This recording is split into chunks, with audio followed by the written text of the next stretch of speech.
Hello, this is Gary and I am in beautiful Hornick, Iowa. Recently, this town was devastated by the Midwestern flooding and had to be evacuated. And unfortunately, some people had to abandon their homes. But we're going to try to bring this house back to life. Now let's go inside and see what we're getting into.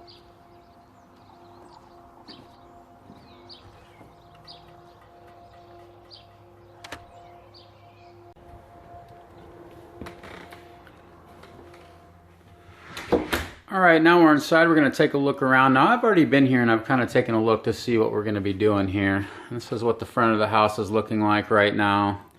They have single pane windows both on this side here and on this side here. And this is the state of Iowa, so single pane windows just don't do here. And you also don't want to be able to see the outside world through a hole in the floor. That's never a good thing. It looks like we've got some significant taping and mudding issues here throughout the house that are going to have to be addressed. They've got some sort of beam system going on here. It also has some finishing work problems. So we're going to have to address the ceiling here. It looks like they've done a interesting job of putting this beam here with the windows right behind it, making the windows kind of difficult to get to. I was lucky enough to find this beautiful hardwood floor underneath some carpet that I had to get off. And we've got ourselves a beautiful blue room over here that has kind of a scary closet that is going to have to be touched up.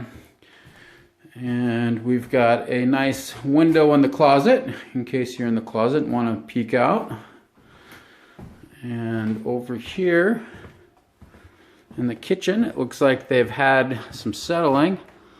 As you can tell here on this side, it goes down about, I don't know, 2-3 inches, something like that.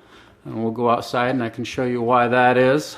But on this side, it's kind of created a mold mess that is kind of dangerous. So we're going to want to take care of that. Everybody loves the old paneling, so that's kind of nice. And they have that wonderful paneling also in the utility room, so we're going to have to take a look at that. And in case you wanted to move your water heater all the way down the street, you got a little extra wire to do that.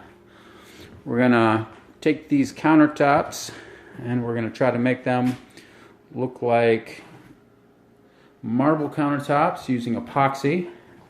I've never done that before, so hopefully it turns out well. We're going to put a nice island right in the middle of the kitchen.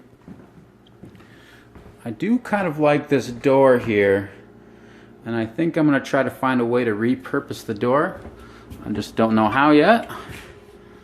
And then we've got this room over here that has a little bit of a ceiling issue.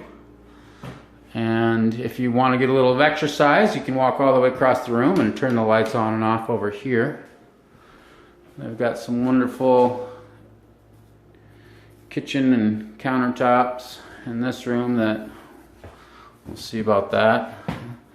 And then we've got our cabinets here in the closet, of course, with a pull switch light that is, yeah. And as we go back over in this room, we're going to see what we can do with this archway here. And then over here in the bathroom, it looks like there's a bit of an issue with the window placement. And everybody knows if you want to save a little time, just take the lid off your toilet. You don't really need it. I do like the way this corner piece saves a lot of space. We're going to see what we can do with that. And I do like this kind of. Well, we'll see.